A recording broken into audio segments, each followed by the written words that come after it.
It was a Saturday morning, bright and sunny, the kind of day that should have been filled with joy and laughter. My son Jake was excitedly lacing up his cleats in our living room, ready for his soccer practice.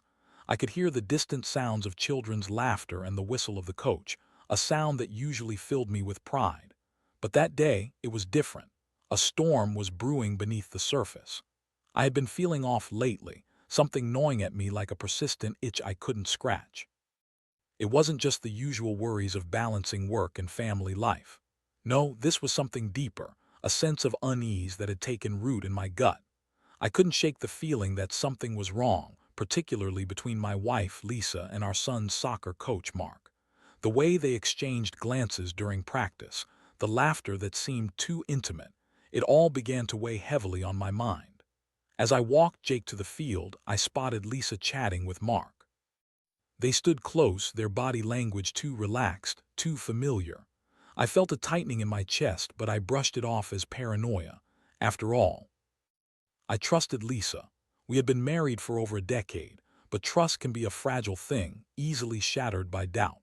Later that day, while Jake practiced with his teammates, I decided to grab a coffee from a nearby cafe.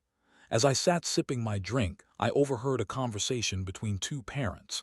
They were discussing the upcoming tournament and how Mark had been spending extra time with Jake. My heart raced, and I leaned in closer, trying to catch every word. "He's been really close with Lisa lately, haven't you noticed?" One parent said, chuckling. "I've seen them together more than I'd like to admit." I felt the world tilt beneath me. My coffee cup trembled in my hands as I struggled to process what I was hearing. The words hung in the air, heavy and suffocating. I could feel the bile rising in my throat and the heat of anger washed over me. I couldn't just sit there. I had to know the truth. I returned home, my mind racing. I confronted Lisa about her relationship with Mark. The moment I walked through the door, I could sense the tension in the air. She greeted me with a smile, but it felt forced, a mask hiding something sinister. "Hey, how was practice?" she asked, her voice light and airy. "Fine," I replied, my tone sharper than I intended, "but we need to talk about Mark." The change in her expression was instantaneous. The smile faded, replaced by a look of confusion that quickly morphed into defensiveness. "What about him?" "Don't play games with me, Lisa. I heard things today. I saw things. Are you having an affair with him?" The accusation hung between us, thick with tension. For a moment, silence enveloped the room. I could see her wrestling with her response, the internal battle playing out on her face. Finally, she sighed, her shoulders slumping as if the weight of the world had just landed on her. "It's not what you think," she said, her voice barely above a whisper, but I had already made up my mind. The evidence was piling up and I was done with the charade. "So you are cheating on me with him?" The admission was like a dagger to my heart. I felt the air leave my lungs as her words sunk in. I was betrayed, and the realization hit me like a freight train. The trust I had in her, the life we built together, it was all crumbling around me. "How could you?" I managed to choke out, my voice trembling with a mixture of anger and heartbreak. Lisa's eyes filled with tears, but I couldn't muster any sympathy. I needed answers, not excuses. "Tell me the truth. How long has this been going on?" She looked away, unable to meet my gaze. "A few months," she finally admitted, her voice breaking. The world felt like it was closing in on me. My heart raced, pounding in my ears. I was drowning in a sea of betrayal and anger. I wanted to scream, to lash out, but instead I felt numb. The reality of her infidelity washed over me in waves, and I was left gasping for breath. In that moment, I knew I had to do something. I couldn't let this go unpunished. This wasn't just about my marriage, it was about my family, my son. I had to protect him from the fallout of her choices. I stood there, heart racing, mind racing as I contemplated my next move. I couldn't just let Mark get away with this. He had crossed a line, and I was going to make sure he paid for it. The confrontation with Lisa left me reeling. It felt as if the ground had shifted beneath my feet and I was struggling to find my footing. I spent the night tossing and turning, replaying every moment of our marriage in my mind. The laughter, the shared dreams, the quiet evenings together, all overshadowed by the stark reality of her betrayal. I felt a whirlwind of emotions: anger, sadness, confusion, and an overwhelming sense of loss. I kept asking myself how I had missed the signs. Was I so consumed by work and parenting that I had become blind to the cracks in our relationship? I recalled moments when I had sensed a distance between us, but I had chalked it up to the stresses of daily life. Now it all made sense. The late nights, the secretive phone calls, the way she had started dressing up for practice. It was all a facade, a carefully constructed illusion that had crumbled in an instant. I couldn't shake the image of Mark, the coach, who had wormed his way into our lives under the guise of helping our son. He was charismatic, charming, and had a way of making people feel important. It made my blood boil to think of how easily he had infiltrated my family, how he had taken advantage of my trust. I imagined him laughing with Lisa, whispering sweet nothings in her ear while I was obliviously cheering on our son from the sidelines. The next day, I decided to confront her again. I needed to understand the depths of her betrayal. When I found her in the kitchen preparing breakfast, I felt a surge of anger. She looked up at me with those same pleading eyes that had once filled me with love. Now all I could see was the woman who had betrayed me. "Do you love him?" I asked, my voice low and controlled. She hesitated, and that moment of silence spoke volumes. "It's complicated," she finally said, her voice trembling. "Complicated? You're cheating on me, Lisa." "There's nothing complicated about that." I snapped, my anger boiling over.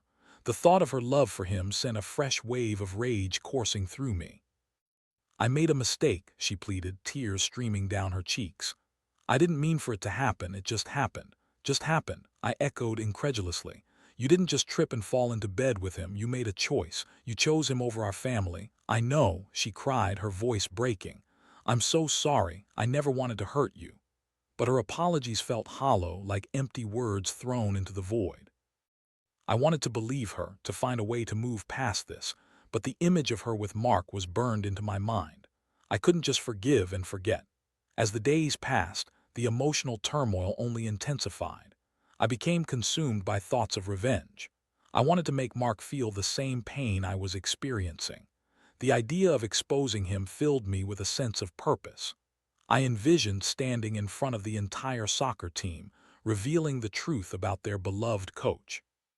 It was a dark thought, but it felt like the only way to regain a sense of control in my life. I began to gather evidence, collecting every piece of information I could find. I reached out to other parents trying to gauge their views on Mark. I even followed him after practice one evening, my heart racing as I watched him interact with Lisa. They stood too close, laughing and sharing secrets as if they were the only two people in the world. I felt a surge of anger, and I knew I had to act. One night, as I lay in bed, I formulated my plan. I would expose the affair at the next team meeting, a gathering that was meant to be about supporting our kids, but I would turn it into a moment of reckoning. I could already envision the shock on the parents' faces, the disbelief in their eyes as I shared the truth. But as I prepared for that moment, I also wrestled with the moral implications of my actions. Was I being vindictive? Was I becoming the very monster I despised? I knew that this would not only affect Mark but would also impact my son. He loved soccer, and I didn't want to ruin that for him. But could I really let Mark get away with this? The conflict raged inside me. Part of me wanted to take the high road and let it go, but the other part, the part that felt betrayed and humiliated, craved revenge. I was at war with myself, caught in a web of emotions that threatened to consume me. In the days leading up to the team meeting, I became increasingly anxious. My heart raced at the thought of confronting Mark and Lisa in front of everyone. I practiced what I would say, rehearsing my lines like an actor preparing for a role.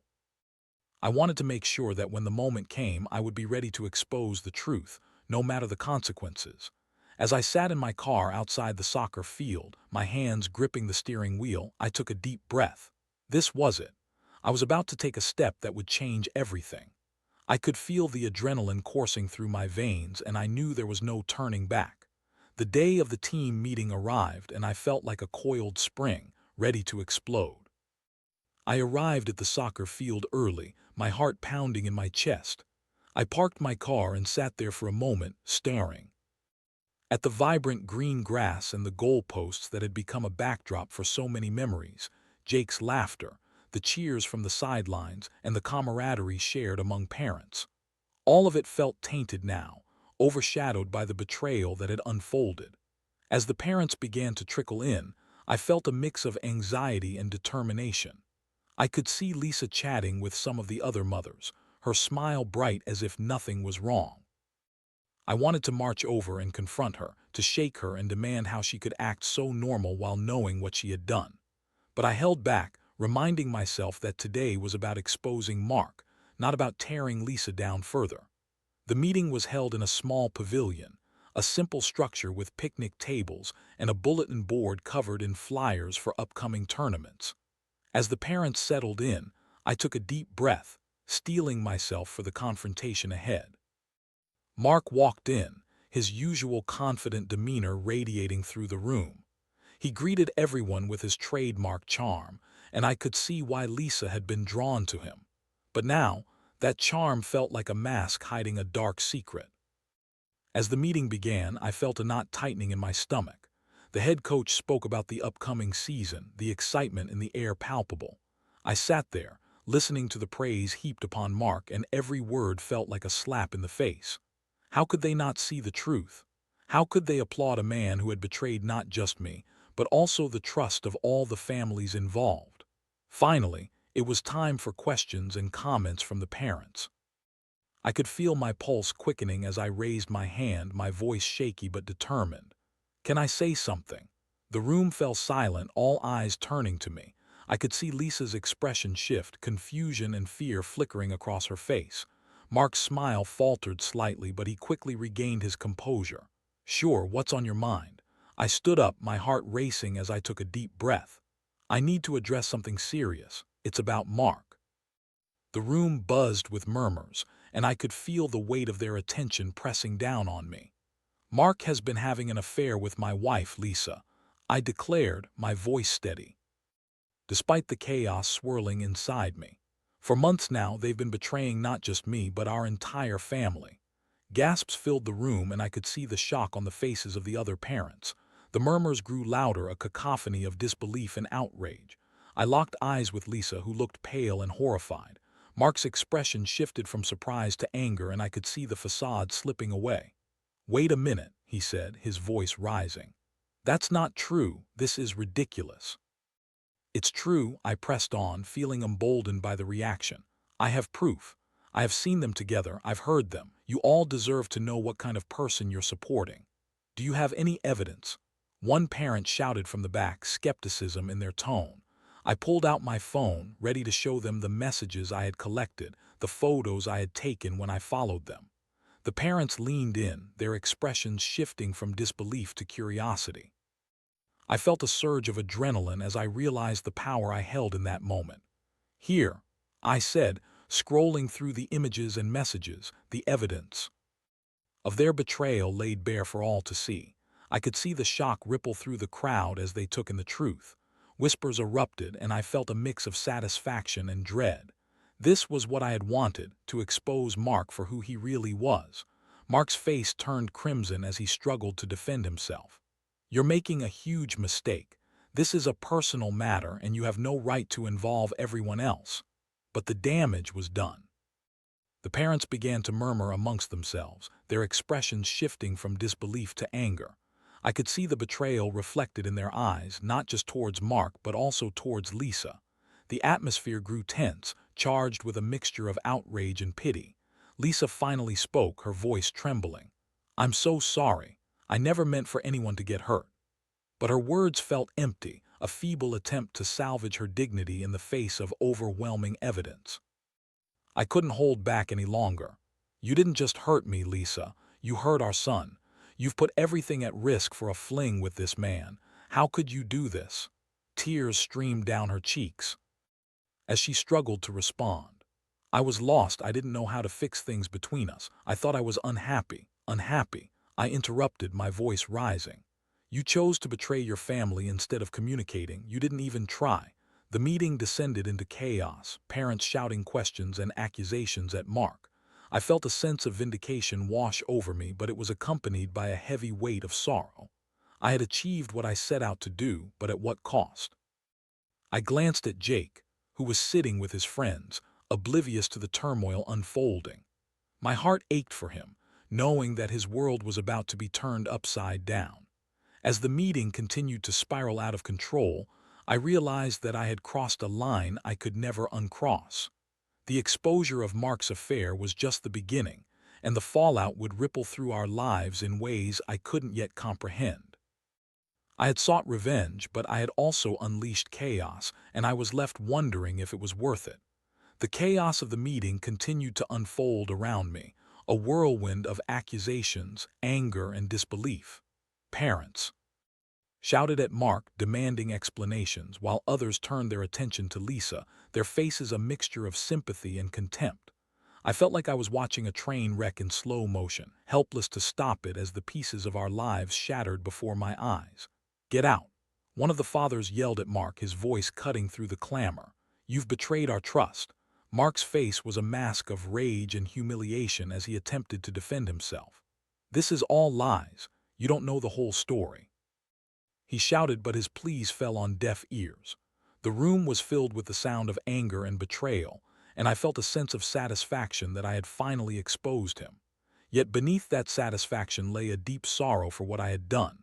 I scanned the room, looking for Jake, my heart aching at the thought of how this would affect him. He was sitting on the sidelines, watching the chaos unfold with wide eyes. I could see confusion etched on his face, and I knew that this moment would haunt him for years to come. I had wanted to protect him, to shield from the fallout of this affair, but instead I had thrust him into the center of a storm. "Jake," I called out, waving him over. He hesitated, glancing between me and the chaos, but I beckoned him closer. As he approached, I knelt down to his level. "Hey, buddy, I need you to stay calm, okay? I know this looks bad, but we're going to be okay." "Dad, what's happening?" he asked, his voice trembling. I struggled to find the right words. "There's been a misunderstanding about Coach Mark. It's complicated, but I promise we'll talk about it later, all right?" He nodded, but I could see the worry in his eyes. I wanted to shield him from the truth, but I knew that wouldn't be possible. The reality of the situation was too big, too overwhelming for a child to grasp fully. I felt a wave of guilt wash over me. I had wanted revenge, but at what cost? As the meeting continued, I could feel the weight of judgment hanging over me. Some parents whispered about my actions, questioning whether I had gone too far. Others were outraged, rallying behind me, demanding accountability from Mark and Lisa. I could see the divisions forming, and I realized I had ignited a firestorm that would not be easily extinguished. I turned my attention back to Mark, who was now being cornered by a group of fathers. "You're a disgrace," one of them shouted, his face flushed with anger. "How could you do this to your team?" Mark's bravado was fading, and I could see the cracks in his facade. "I didn't mean for it to happen. It was a mistake," he pleaded, but his words fell flat. The truth was out, and there was no escaping the consequences. Lisa stood to the side, her face pale, tears streaming down her cheeks. I could see the shame etched in her features, and for a moment I felt a flicker of sympathy. But then I remembered the betrayal, the lies, and the hurt. She had made her choices, and now she had to face them. As the meeting began to wind down, the atmosphere shifted from chaos to a somber realization. Parents were gathering their children, many whispering about what had just transpired. I caught some glances directed my way, a mix of concern and judgment. I felt exposed, laid bare for all to see, and the weight of my actions pressed heavily on my shoulders. As we left the pavilion, Jake clung to my hand, his small fingers gripping tightly. I could feel his anxiety radiating off him, and I wanted to comfort him, to tell him everything would be all right. But I knew that this was just the beginning of a long road ahead. Once we were in the car, Jake asked the question I had been dreading. "Dad, is Coach Mark going to get in trouble?" I took a deep breath, trying to find the right words. "Yes, buddy, he made some very bad choices, and now he has to deal with the consequences." "Is Mom going to be okay?" he asked, his voice small and uncertain. I glanced in the rearview mirror, seeing the worry etched on his face. "I hope so, Jake. We'll talk to her about everything later, okay?" The drive home was filled with an uncomfortable silence. I could feel the weight of the world pressing down on me, the enormity of what I had done settling in. I had exposed Mark, but I had also exposed my family to the fallout. The ramifications of my actions were starting to unfold, and I was left to grapple with the reality of my choices. When we arrived home, the atmosphere felt heavy. Lisa was waiting for us, her eyes red from crying. I could see the guilt etched on her face, but I didn't want to engage, not yet. "Jake, why don't you go to your room and play for a bit?" I suggested, trying to keep my voice calm. He nodded, retreating to the safety of his space. As soon as he was out of earshot, I turned to Lisa, my anger flaring again. "How could you do this, Lisa? How could you betray our family like this?" "I'm sorry," she cried, her voice breaking. "I never wanted to hurt you or Jake. I don't know how it happened. Don't give me that excuse." I snapped, my voice rising. "You made a choice. You chose him over us." The confrontation spiraled into a heated argument filled with accusations and tears. I felt a mix of anger and sadness, realizing that this was not just about Mark anymore. This was about us, our marriage, our family, and the trust that had been shattered. As the night wore on, I knew we would have to have a deeper conversation about our future. I had exposed Mark, but I was left with the question of what to do next. Could I ever forgive Lisa? Could our family survive this betrayal? The answers felt elusive, and the road ahead was uncertain. I had sought revenge, but now I was left with the aftermath, a tangled web of emotions and consequences that would shape our lives forever. The night dragged on, filled with an uncomfortable silence that hung in the air like a thick fog. After the chaotic meeting, I had hoped for some clarity, some sense of direction. Instead, I found myself lost in a labyrinth of anger, betrayal, and confusion. I knew we needed to talk, but every time I looked at Lisa, I felt a wave of resentment wash over me. Jake was already in bed, but I couldn't shake the feeling that he was caught in the crossfire of our mess. I tiptoed down the hallway, peeking into his room. He was sound asleep, his innocent face illuminated by the soft glow of his nightlight. I felt a pang of guilt. He didn't deserve any of this. He deserved a stable home, a loving family, not the chaos that had erupted because of our choices. I returned to the living room where Lisa sat on the couch, her head in her hands, tears streaming down her cheeks. She looked up as I entered, her eyes filled with a mix of sorrow and regret. "I'm so sorry, Jason. I never wanted it to come to this. I didn't think it would go this far." "Didn't think what would go this far?" I shot back, my voice laced with bitterness. "The affair, the lies, or the fact that you were willing to throw everything away for a fling with our son's coach?" "I don't know," she exclaimed, frustration evident in her voice. "I was unhappy and I made a terrible mistake, but it doesn't mean I don't love you or Jake." "Love?" I scoffed, the word bitter on my tongue. "You don't betray someone you love, Lisa. You don't throw away a decade of marriage for a moment of weakness. You could have talked to me. You could have tried to fix things instead of running into the arms of another man." I know," she cried, her voice rising in desperation. "But at the time it felt so easy. Mark listened to me. He made me feel alive again. I thought I could find happiness in the chaos." I shook my head, disbelief flooding through me. "You thought you could find happiness in lying and cheating. You thought that was the answer. It wasn't about you or Jake," she said, her voice breaking. "It was about me feeling lost. I never meant to hurt anyone." The weight of her words hit me hard. I had always thought of us as a team, partners in everything, but now I felt like we were worlds apart, stranded on opposite sides of a chasm created by her choices. "You could have come to me," I repeated, my voice softer now. "We could have worked on our issues together." "I was scared," she admitted, her voice trembling.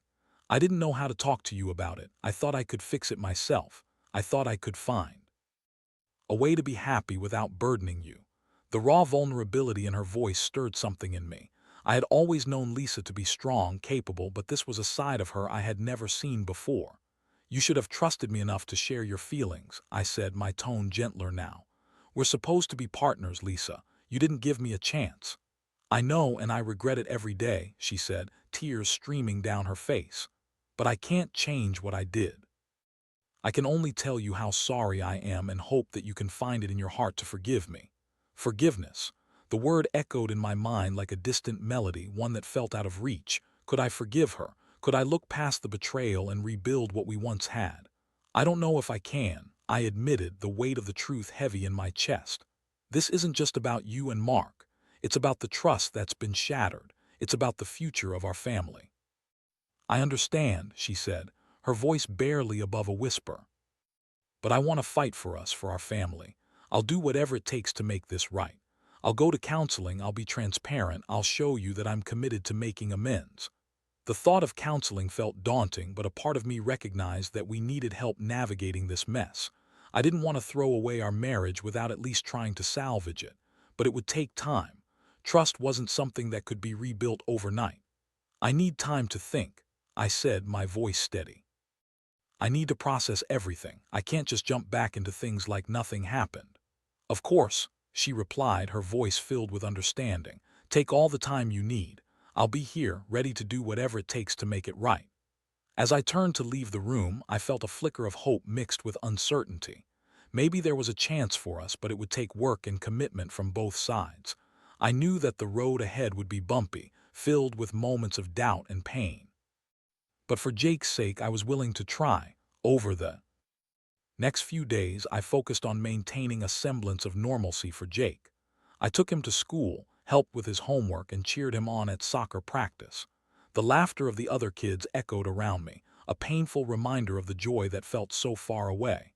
I could see the confusion in Jake's eyes, the questions lingering just beneath the surface.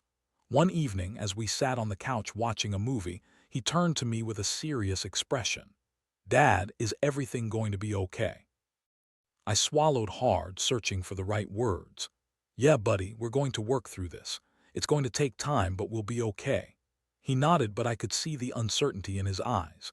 I wanted to shield him from the pain, but I knew he would have to face the reality of our situation eventually. I hoped that in time, we could find our way back to being a family, even if it looked different than before. As the days turned into weeks, I found myself grappling with the aftermath of my actions. I had exposed Mark, but the fallout was far-reaching. The soccer community was divided, parents whispering about the scandal, and I could feel the tension every time I walked onto the field. I had sought revenge, but it had come at a cost I hadn't fully anticipated.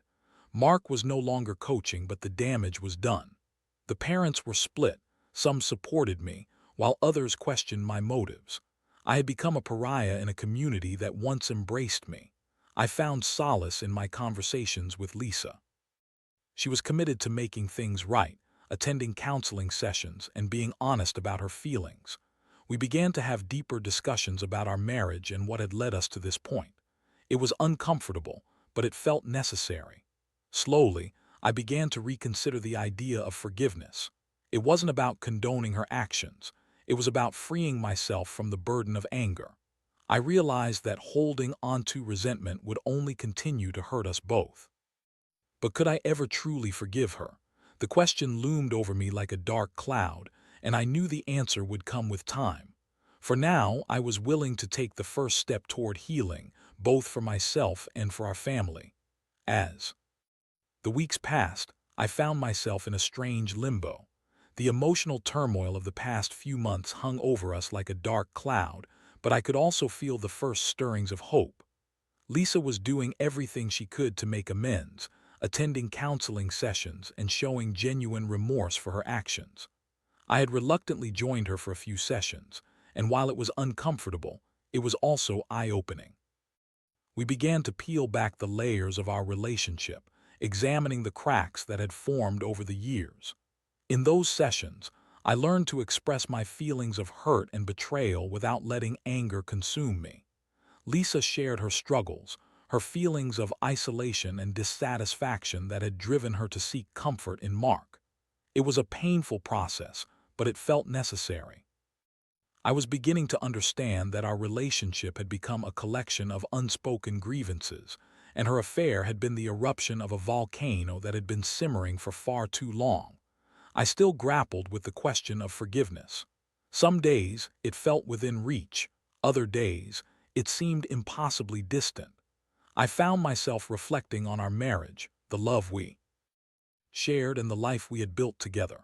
I remembered the moments that had brought us joy, the vacations, the laughter, the quiet evenings spent together. I clung to those memories, hoping they would guide me as I navigated this new reality. One Saturday morning, I took Jake to soccer practice. The atmosphere was different now.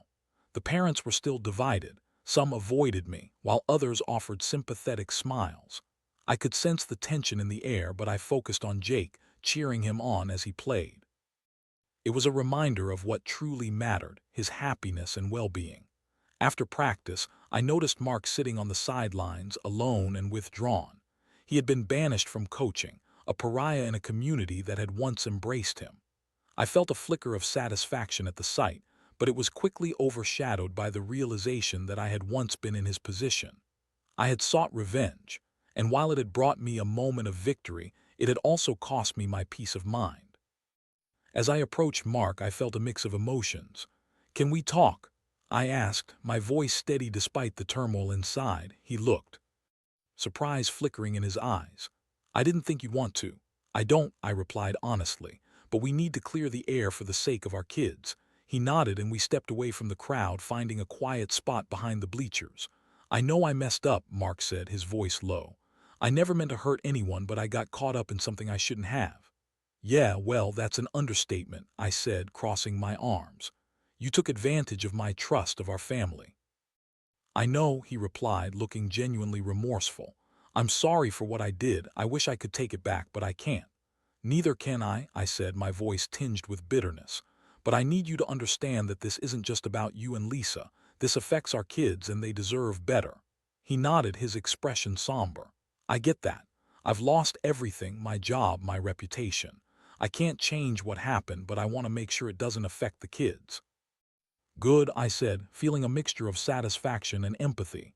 "That's all I ask. Just stay away from Lisa and focus on your own life." "I will," he promised, and as we parted ways I felt a sense of closure. I had confronted the source of my pain, and while it didn't erase the hurt, it allowed me to move forward. Back at home, I found Lisa waiting for me. She looked nervous, her eyes searching mine for signs of what I was feeling. "How did it go?" she asked, her voice tentative. "It was eye-opening," I admitted. "We talked, and I think we both understand what's at stake here."